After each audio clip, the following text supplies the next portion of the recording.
Wages can range from anything, wages, set weekly or monthly target, monthly.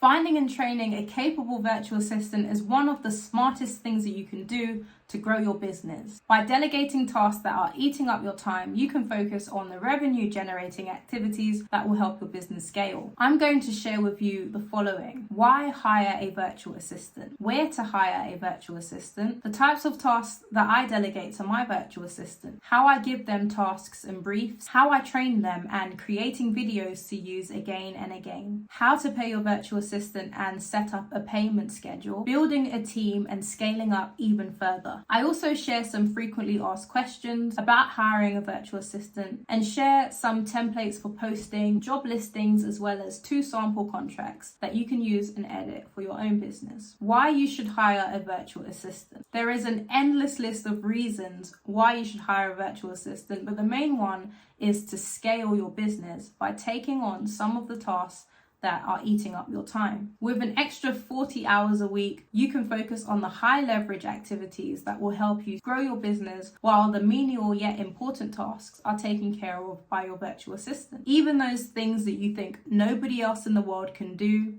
those 2. As special as you probably are, there are others that can do the things that you do if they are given the right training and guidance. What type of tasks should you delegate? As I mentioned previously, there are menial tasks that are still important to the success of your business, but they're not activities that generate revenue, and thus they're not the best use of your time. Those types of tasks are a good place to start, but by no means should you stop there. You can also delegate any task that is outside your zone of genius. Things that I delegate to my virtual assistant and plan on delegating in the future: data entry, blog post formatting, research, emails or soft outreach, social media marketing, Haro link building, and video production or editing. So what are some of the benefits of hiring a virtual assistant in the Philippines?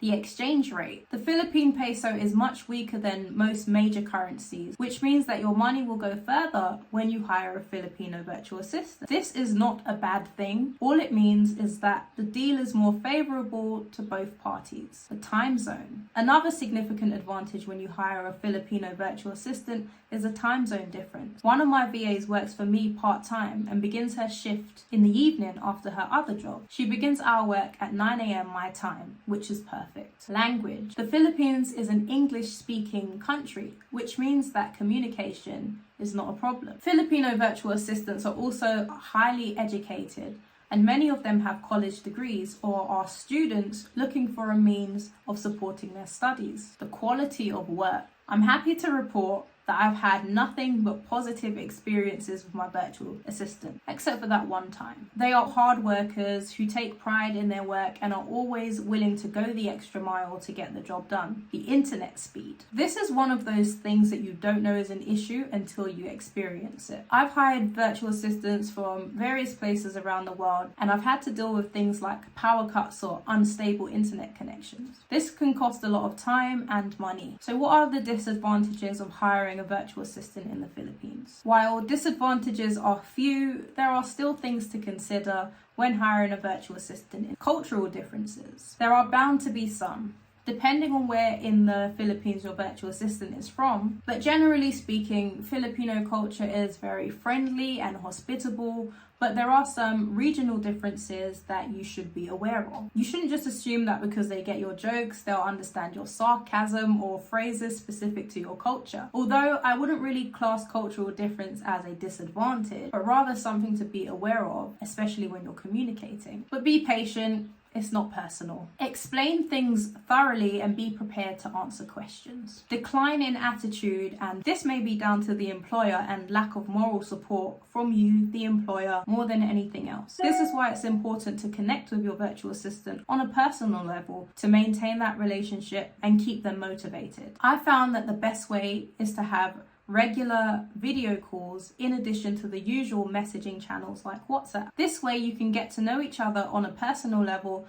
and build that relationship. So where can you hire a virtual assistant? The 3 main places would be online jobs, Upwork and Fiverr. I've hired on both online jobs and Upwork with success. Online Jobs is dedicated to helping business owners find virtual assistants in the Philippines and to providing digital workers in the Philippines with access to serious employers around the world. As they are dedicated solely to this business model, they are unmatched in my opinion. You can be as specific as you like in your job posting and you'll have access to a large pool of highly skilled virtual assistants who are ready and willing to work. Online Jobs has a $69 monthly fee, which made me quite hesitant at first, but you only need 1 month. And what I did was shortlist and interview a few virtual assistants and hang on to the ones that I liked. After that, I stopped paying the monthly fee. You're probably already familiar with Upwork, as it's one of the most popular places to hire writers. But Upwork is also a great place to find virtual assistants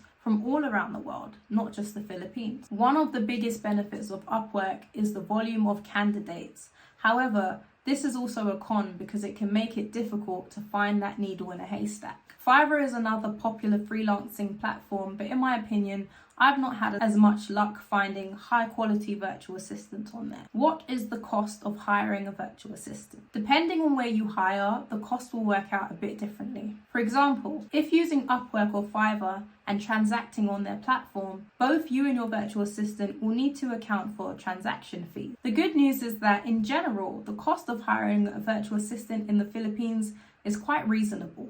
Wages can range anywhere from $2 to $5 per hour, depending on the quality of the virtual assistant and their level of experience. I've found the $3 to $4 range to be about average, and you can find some really amazing virtual assistants in that range. Filipinos also have something called the 13th month, which is an additional month's salary that's paid out in December. I highly recommend that if you hire a Filipino virtual assistant, that you budget for this extra month, even though you technically don't have to. It's a nice way to show your appreciation for a job well done, and it will help ensure that your virtual assistant is with you for the long haul. I choose to have my virtual assistants track their time and then invoice me at the end of the month. The advantage of this is that if I ever feel like a virtual assistant is slacking, I can easily see how much time they're spending on a given task, or if hours are being tracked but very little is getting done, which was the case with my first virtual assistant. I create a 3-month contract, and if all goes well,